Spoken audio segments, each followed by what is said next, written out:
capital is right now, in a sense, dominated by an oligarchy that has no interest in this big question of the relationship of the labor force as it is evolving and the creation of productive work for a social purpose.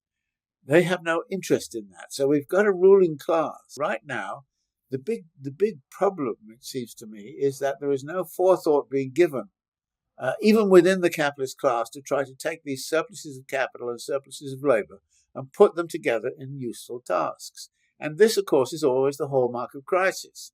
That is, in the 1930s, if you go back, you would find masses of capital lying around unused. You would find masses of labor around unused.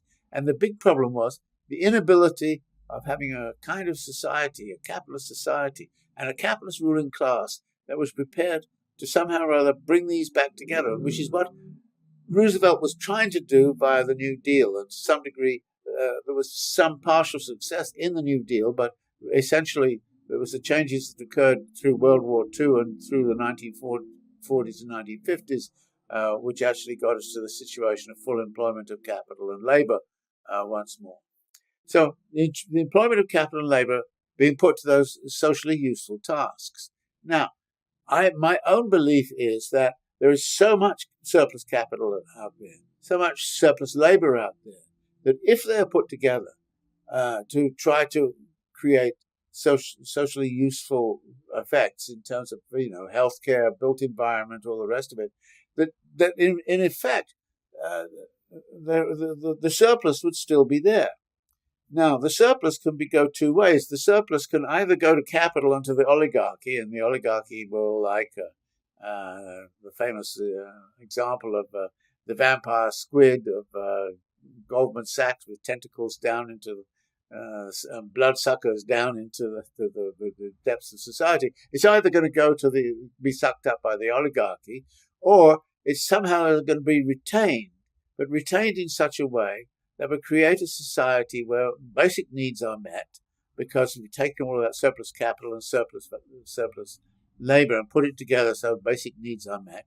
Once basic needs are met, then actually we have free time to do what we like, and actually we create a situation where the surplus time can either be taken up for production for the oligarchy, or it can be taken up for people to have free time.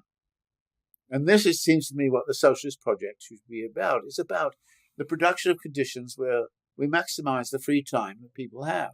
This is something that Terry Eagleton made a lot of in his book on why Marx was right. That, in fact, the Marxist project is to create a world in which basic needs are met, in which they're met in such a minimum of time that thereafter people can do what they like. And they can do productive things or unproductive things. But what we have to do is to stop the blood-sucking vampires of Goldman Sachs and all the rest of it, sucking out the surplus time in ways which are advantageous to them. Now, that means that there has to be clearly a control of the oligarchy, and we're seeing how the oligarchy is trying to exercise its own control. It controls as much as it can over the sphere it works in, but also uses on the side.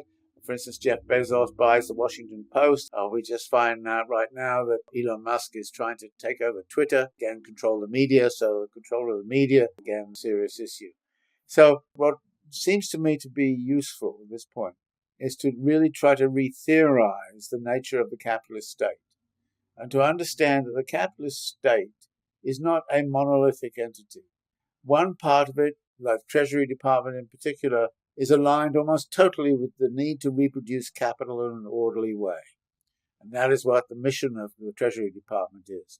The other departments of housing, healthcare, education, and so on are about trying to create a working class which is adequate to capital.